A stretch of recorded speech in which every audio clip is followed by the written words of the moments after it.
শিলিগুড়ি পূর্ব মেদিনীপুর মহিষাদলের বাসিন্দা আমি শিল্পী। তোমাকে অসংখ্য ধন্যবাদ জানাই আমাদের মতো রন্ধনশিল্পীদের জন্য একটা অনলাইন বুকিং করতে শিখেছো। আজ আমি বানাতে যাচ্ছি জর্দা পোলাও। জর্দা পোলাও বানাতে যা যা লাগছে দেখে নেওয়া যায়। প্রথমে আমি বলি, আমি 1.5 ঘন্টা ধরে চালটা ভিজিয়ে রেখেছি। 150 গ্রাম আছে কেওড়া জল, আছে চিনি, আছে 1 কাপ গ্রেট করা খোয়া ক্ষীর, ঘি, 1 চামচ লেবুর রস, 1 চামচ সাদা তেল, আর জর্দার কালার আনার জন্য ফুড কালার নিয়েছি, বড় এলাচ একটা, আর আছে আমার কাজু, কিশমিশ, চেরি, লবঙ্গ 5খানা, 2টো দারচিনি, গোলমরিচ, রোস্টেড আমন্ড আর রোস্টেড পেস্তা নিয়েছি। এরপর আমি রান্না শুরু করব। আমি গ্যাসটা জ্বালিয়েছি। আমার আগে থেকে একটা পাত্র নিয়েছি। দেখুন জলটা ফুটে, একটা বাবলস আসছে জলের মধ্যে, ফুটে ফুটে জলটা ফুটছে আর কি, হালকা ফুটছে। এর মধ্যে আমি তখন নুনের কথা বলতে ভুলেই গেছি। 1 চামচ আমি নুন দিয়ে দিচ্ছি।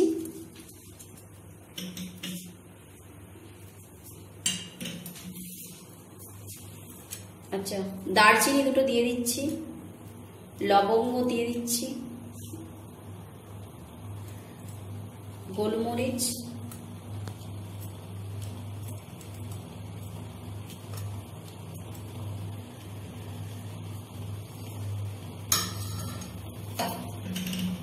আর এটার মধ্যে আছে 1 চামচ বলেছিলাম সাদা তেল, 1 চামচ লেবুর রস, বড় এলাচ একটা ফাটানো, আর এটা আছে ফুড কালার 1/4 চামচ। তো এটা আমি সমস্ত উপকরণগুলো আমি এই জলটার মধ্যে দিয়ে দিচ্ছি।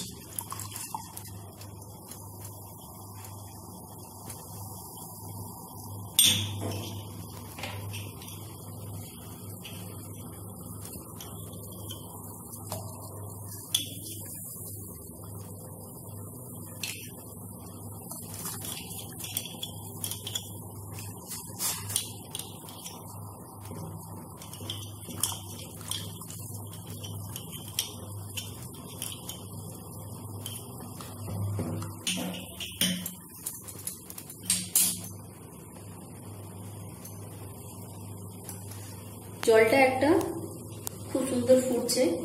তো এরপর আমি কি করব, আস্তে আস্তে আমি চালটা কিন্তু 1.5 ঘন্টা ভিজিয়ে রেখেছিলাম। 1.5 ঘন্টা পরে আমি এই জলটার মধ্যে দিয়ে দিচ্ছি।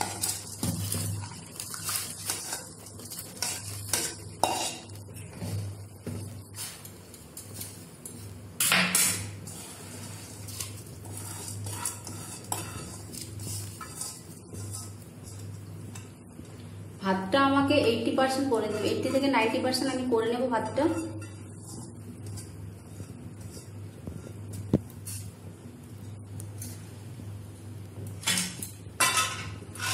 দেখুন আমার খুব সুন্দর ফুটছে। তো এরপর আমি একটু চালটা দেওয়ার পর আমি একটু এদিক ওদিক করে নাড়িয়ে নিচ্ছি। এবার আমার ভাতটা হতে হতে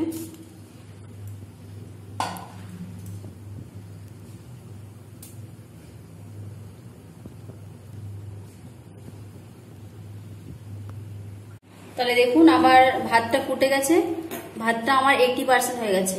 আমি এবার ভাতের যে মাড়টা আমি ঝাঁকিয়ে নেব।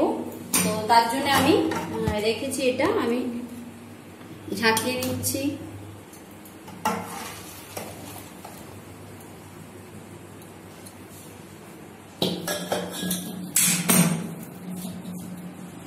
এরপর আমি একটা কড়া বসিয়ে নিচ্ছি।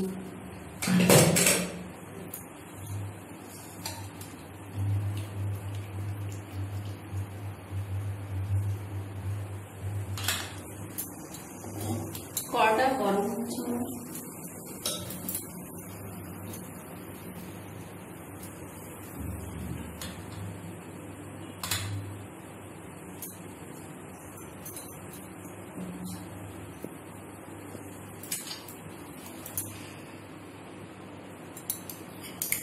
এরপর আমি দিয়ে দিচ্ছি ঘি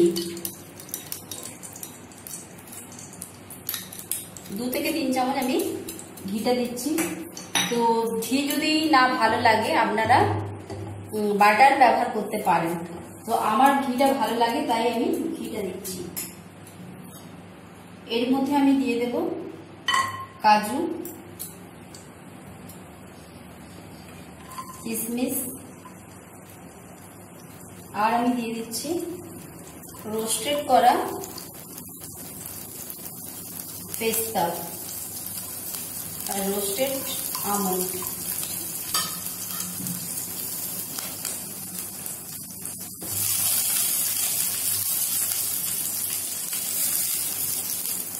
এরপর আমি দিয়ে দেব অল্প জল। জর্দা পোলাও মানে তো একটু মিঠালো ভাতটার বেশ থাকে। তো আমার যদি 150 গ্রাম আমার চাল থাকে, তো আমি 80 গ্রাম বা 70 গ্রাম আমি চিনি নিয়েছি, আর নিচ্ছি গ্রেট করা খোয়া 3 থেকে 4 চামচ।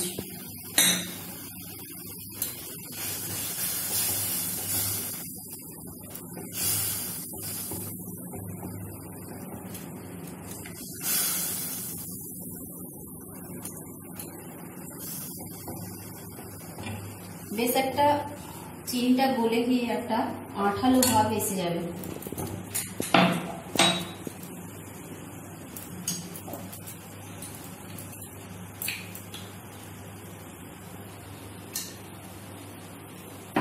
আর 1 চামচ কেওড়া জল দিচ্ছি। আর কেউ যদি পারেন তো মিঠা তো দিতে পারেন 1 থেকে 2 ফোঁটা। তো আমার খুব ভালো লাগে। আর জর্দা পোলাও মানে একটু সেন্ট হলে খুব ভালো হয় খেতে, বেশ ভালোই লাগে। তো সেই কারণে আমি দিয়ে দিলাম কেওড়া জল 1 চামচ।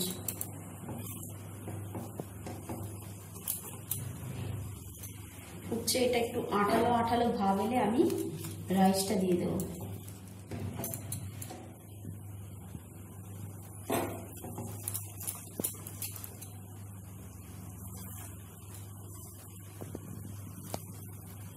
জর্দা পোলাও বেশ আঠালো আঠালো ভাবটা হলে খুব ভালোই লাগে বেশ। তবে বিরিয়ানি, তবে বিয়ে বাড়ির স্বাদটা বা বিয়ে বাড়ির যে জর্দা পোলাও সেরকম স্বাদটা এসে যায়, বা দেখতেও ভালো লাগে, আঠালো টাইপের একটা ভালো হয়।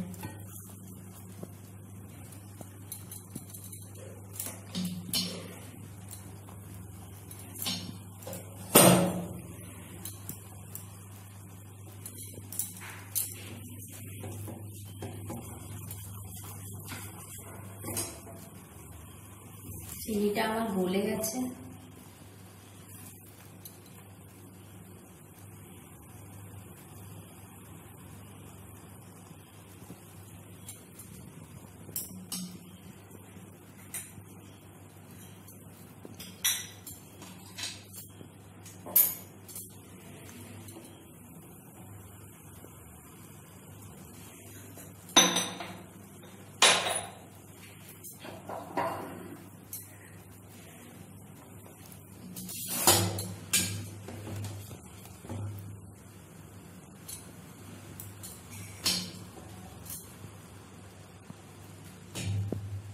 এরপর আমি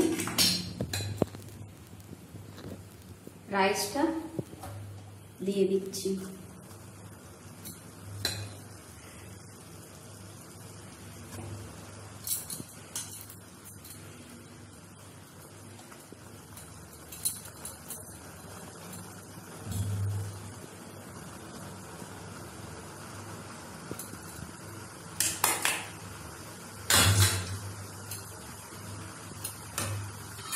এর মধ্যে আমি চেরি দিয়ে দিচ্ছি কিছু।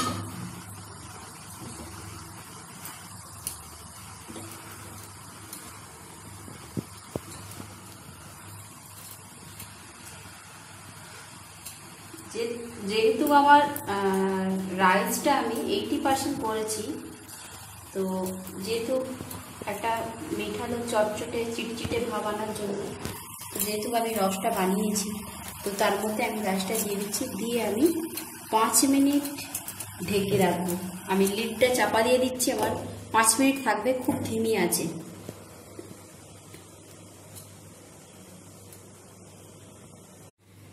তাহলে আমার 5 মিনিট হয়ে গেছে। দেখুন একটা ঘাম, একটা বাইরেতে দেখতে পাচ্ছেন একটা ঘাম টাইপের পড়ে গেছে ভেতরে। তো আমার হয়ে গেছে, আমি দেখছি, ঢাকনা তুলে দেখছি। একটা চিটচিটালে ভাব আমার হয়ে গেছে। আমি গ্যাসটা বন্ধ করে দিয়েছি।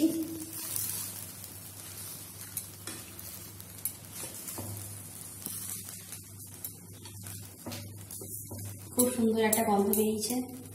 তো এরপর আমি প্লেটিং করব।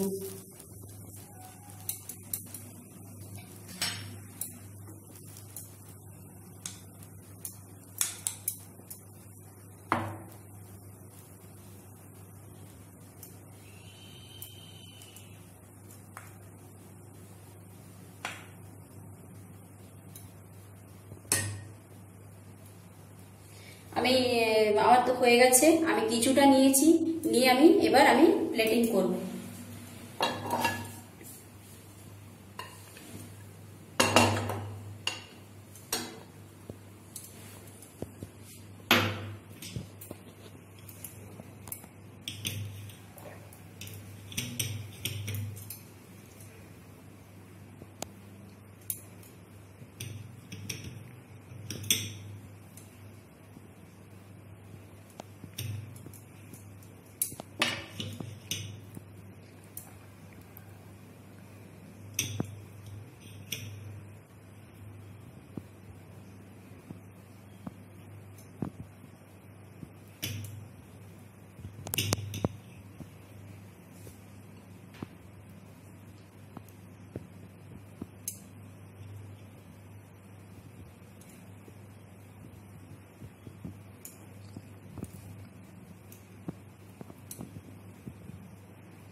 তাহলে আমার প্লেটিং হয়ে গেছে, রেডি।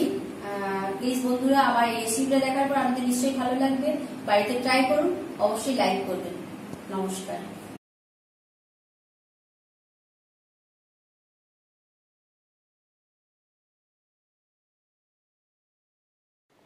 নমস্কার, আমি ফান্টিভিটির কর্ণধার মৌসুমী রায় সরকার। আমি ছোটদের নিয়ে বিভিন্ন ধরনের ওয়ার্কশপ করাই এই ফান্টিভিটিতে। এখানে আর্ট অ্যান্ড ক্রাফট, যোগা এবং নন ফেয়ার কুকিং করাই। এবং আগামী দিনে আমাদের কিছু আরও প্ল্যান আছে, যেখানে আমরা বাচ্চাদের আরও নতুন নতুন সৃজনাত্মক কাজের সাথে যুক্ত করতে পারবো। আপনারাও আপনাদের বাড়ির ক্ষুদে সদস্যটিকে দিয়ে একটু দেখতেই পারেন যে ফান্টিভিটির ওয়ার্কশপটি কেমন। আমার নিচে স্ক্রল করে নাম্বার যাচ্ছে, যদি আপনারা কেউ ইচ্ছুক থাকেন প্লিজ আপনারা কন্ট্যাক্ট করবেন। নমস্কার।